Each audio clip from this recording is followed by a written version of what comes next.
తెలుగువారి పెళ్ళి ఇలవైకుంఠమే మళ్ళీ సంప్రదాయమే సౌందర్యంగా సాగుతున్న పెళ్ళి ఇది తెలుగువారి పెళ్ళి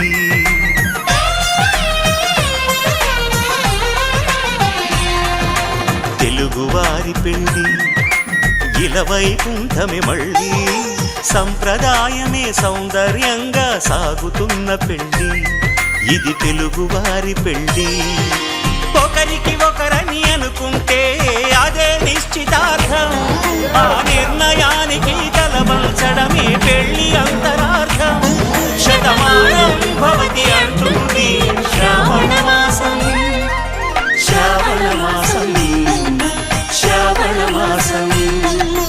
తెలుగువారి పెళ్ళి ఇలవైకుంఠమే మళ్ళీ సంప్రదాయమే సౌందర్యం